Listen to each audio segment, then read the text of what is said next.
Hello. Apparently, I'm on the stage, right? Alex, looking good. We can hear you, we can see you. Let's go. Amazing. Thank you very much. Hello, everyone. Thank you very much for joining today's event. That's a great pleasure to host you here. Just to remind you, Equilibrium's team is co-organizing this Polkadot Defines, and we're actually doing that the third time throughout the previous 3 years. So basically, with the third year when we are hosting this event is hosted alongside with the brilliant Talisman team and the team of Parity, who were very much assisting us on our journey. And actually, my name is Alex. I'm the CEO and the founder with Equilibrium. Today, I will be presenting our stablecoin and actually talking a bit of the importance of native decentralized stablecoins for ecosystems. So let me share my screen here. Just a sec, I'm trying to do that. Oops, sorry, not this one.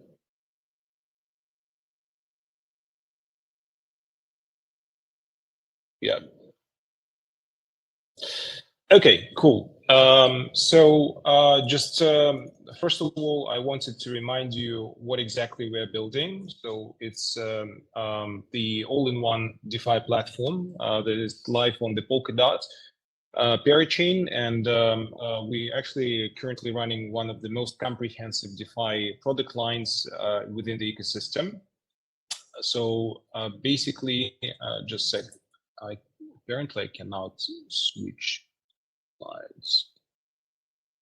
Okay, I can do that. So I actually just to give you the lowdown on our product line. Again, we have a few products that we're currently running in Equilibrium. First of all, it's our money markets where you can lend and borrow liquidity in various ecosystem native assets and some others coming from Ethereum.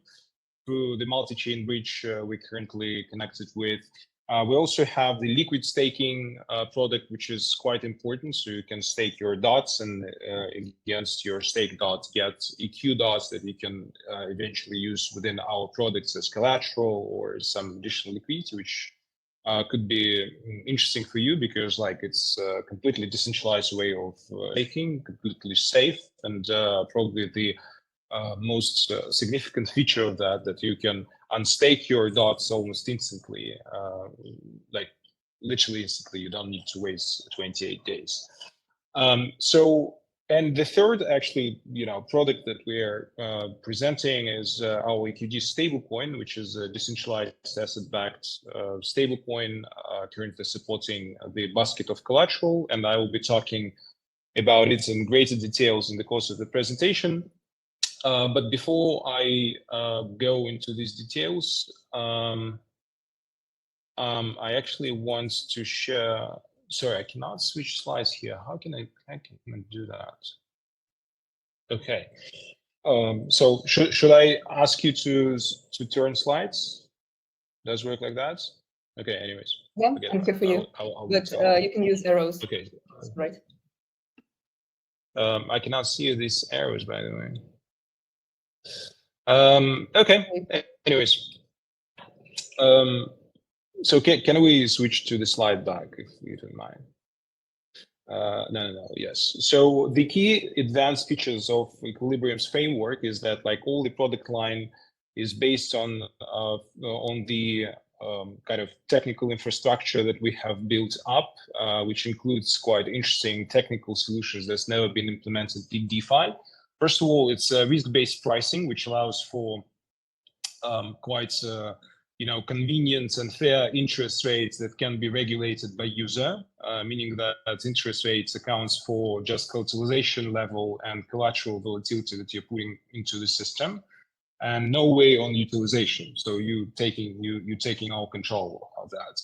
Then we're supporting the true collateral baskets, meaning that you can lock various assets and combine them in different proportions to control the risk of your position. And we also have insurance in place, which is opposed to regular DeFi liquidations, meaning that all loans in the platform are secured by insurers in advance, and this makes the system super resilient. Can I have the next slide, please? So basically, let's get back to the stablecoin topic. So just give you a reminder of how the current landscape of stablecoins look like. First of all, the market cap is quite significant. It's more than $130 billion right now, with over 100 stablecoin projects active in the space. We obviously, like, just to remind you, have four main types of stablecoins. So firstly, it's fiat-backed stablecoins like USDC, USDT, BUSD, and others, which are fully centralized, and they're relying on literally dollars sitting in some bank account or some physical accounts backing the supply of stablecoins, meaning that you can always either lock dollars in these accounts and get stablecoins, or do vice versa, burn stablecoins and get dollars. Through that, actually, the pack of these stablecoins is maintained. And you remember the latest issue with the USDC when the Silvergate Bank collapsed. It's impacted the pack of stablecoin because there was not enough dollars on dollar accounts backing the supply of stablecoins. Obviously, that issue was solved.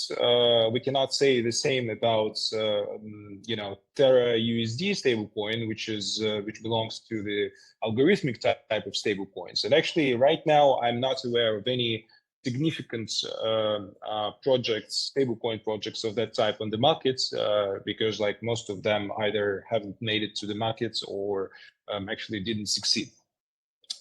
Also, we have commodity-backed stablecoins, which are also centralized. Their design is similar to fiat-backed stablecoins, meaning that every stablecoin is backed by some specific commodity like gold or diamonds or something like that.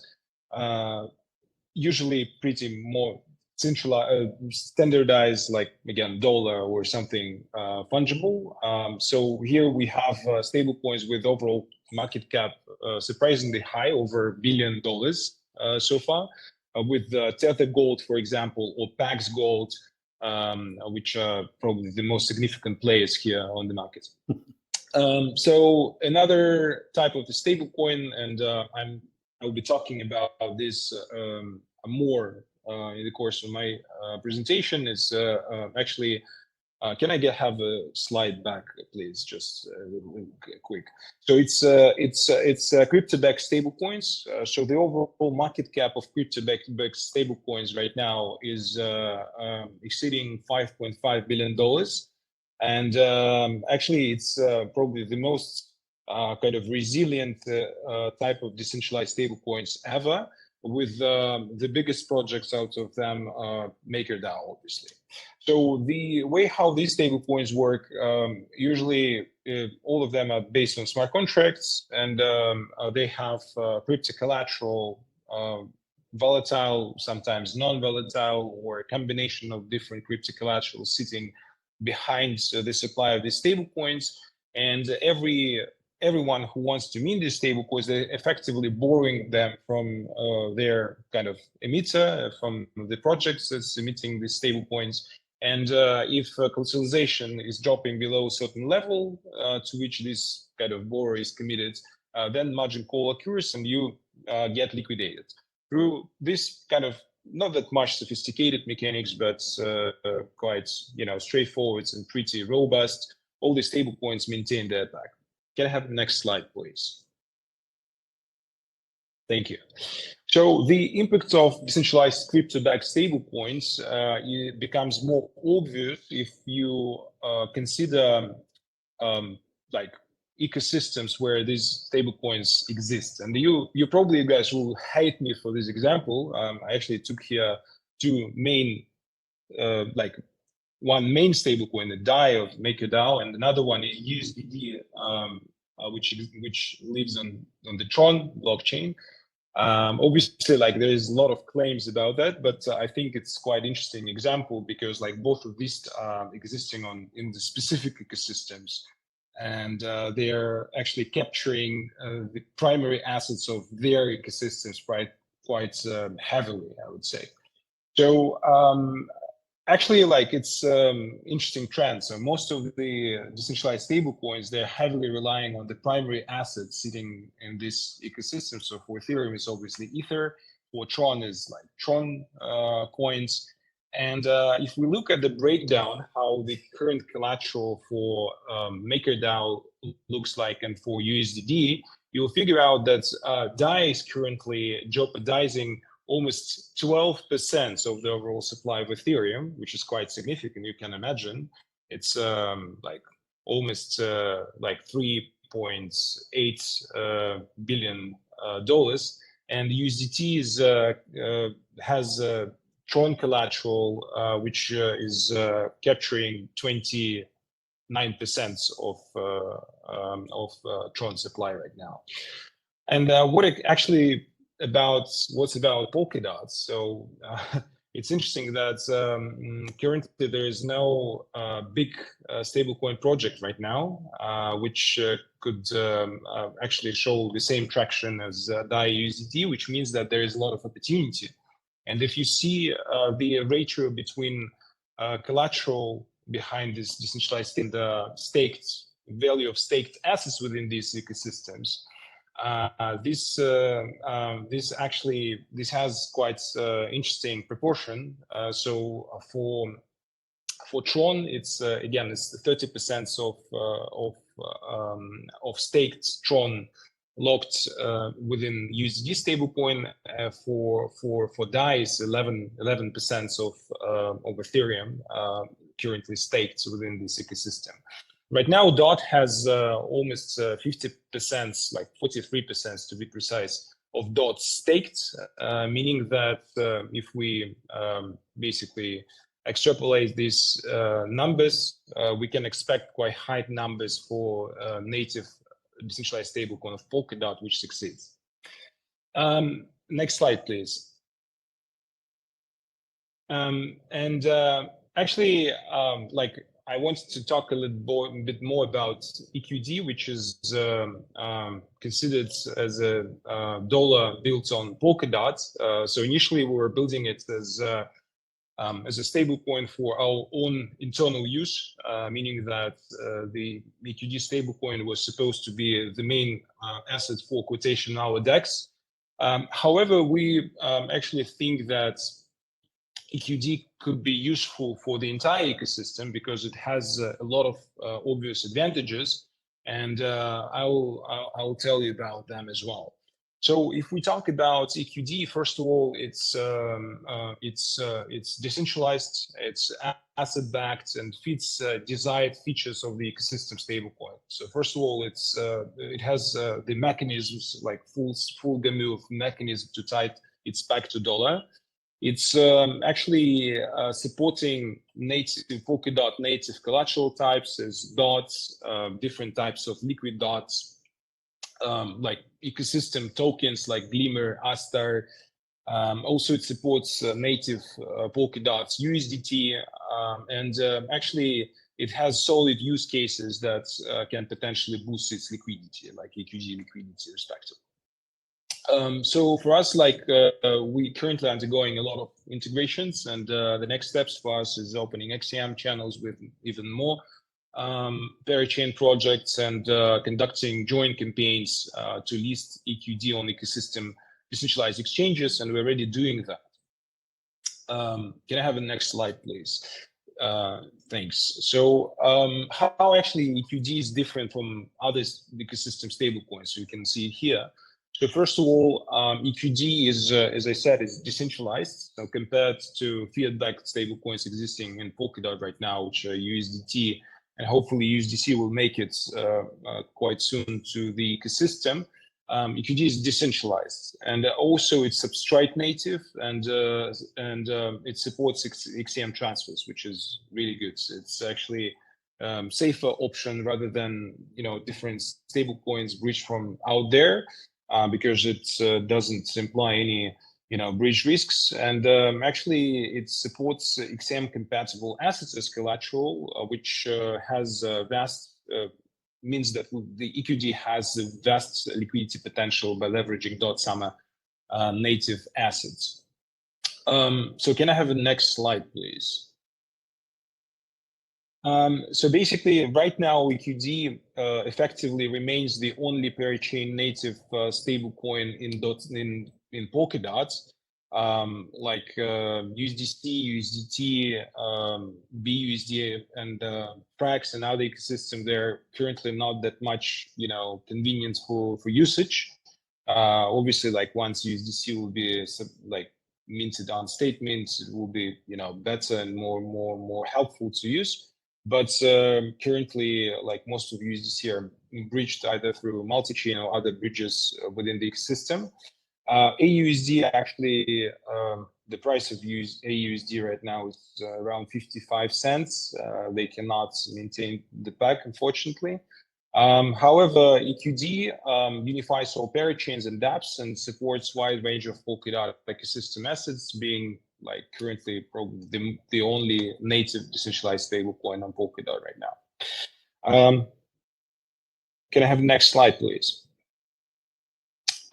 So as I mentioned, EQD feeds the ecosystem stablecoin features, like desired features. So first of all, it's again decentralized, it's substrate native. It supports like wide range of Polkadot based collateral types. It's highly secured because again, Equilibrium implements quite interesting mechanism of insurance, first of all, which makes system quite resilient in the face of various severe market events. It has insurance pool and stability fund, and it actually represents solid use cases for the ecosystem as dual liquidity that you can get on demand by collateralizing your volatile Polkadot-based assets. Can I have the next slide? Thanks. So if we talk about EQD use cases, first of all, it's obviously a routing of of dollar value from one parachain to another. Then it can be used as quote currency for DEXs. It can be used as liquidity provision assets for different DeFi projects. And currently we have quite a bunch of use cases on Equilibrium, including our own stable swap pool, our own market maker pool on the DEX, which will be launched soon. And yeah, there's quite a lot of stuff we can do, like on the money markets and whatsoever. Also, you can, by the way, collateralize your DOT by locking it within our liquid staking mechanism and get EQD liquidity against these EQ dots, liquid dots collateral. Can I have the next slide, please? So EQD stablecoin is currently getting more traction. So to be more precise, we currently have over 500,000 EQD minted. So this number it's outdated.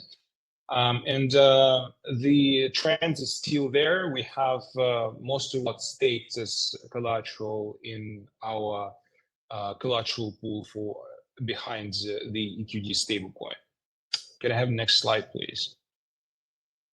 So if we talk about current EQD integrations, we have actually multi-chain integration, so you can bridge EQD vice versa from Polkadot to Ethereum back and forth. Then we have our swap pool currently up and running, and it offers quite lucrative rewards for providing liquidity in EQD and Astar tokens. We have opened up quite a bunch of XCM connections, like most of them you can see here on the slides, including Moonbeam, Astar, Composable, by the way, Bifrost, and many others. So the use cases for EQD stablecoin hopefully will be expanding. We will have hopefully integrations within different DApp and DeFi protocols out there.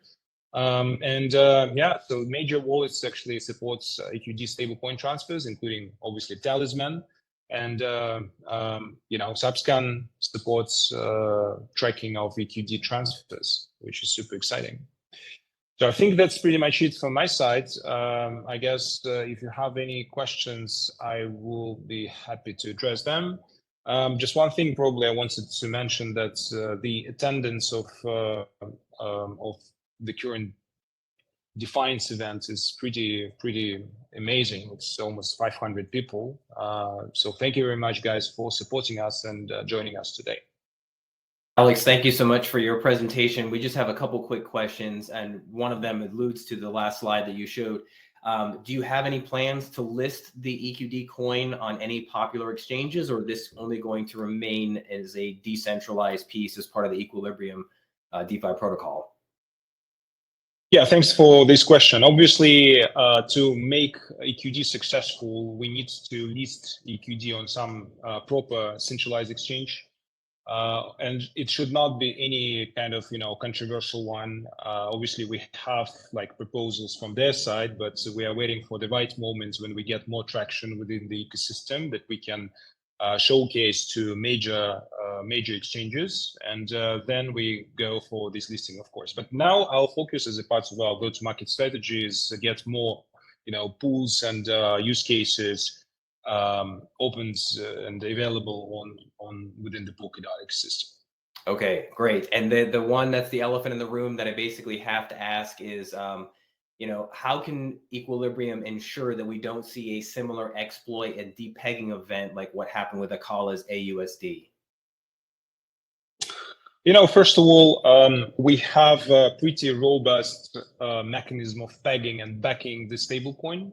So as I mentioned, we are supporting the collateral basket, first of all. Secondly, we have the insurance pool, which is backed by our insurers, and currently it's quite significant. If you look at the breakdown of assets, it's currently representing probably almost like 35% of overall assets within the platform, meaning that we're quite safe in terms of backing these loans and stablecoins and probably other loans taken from the platform.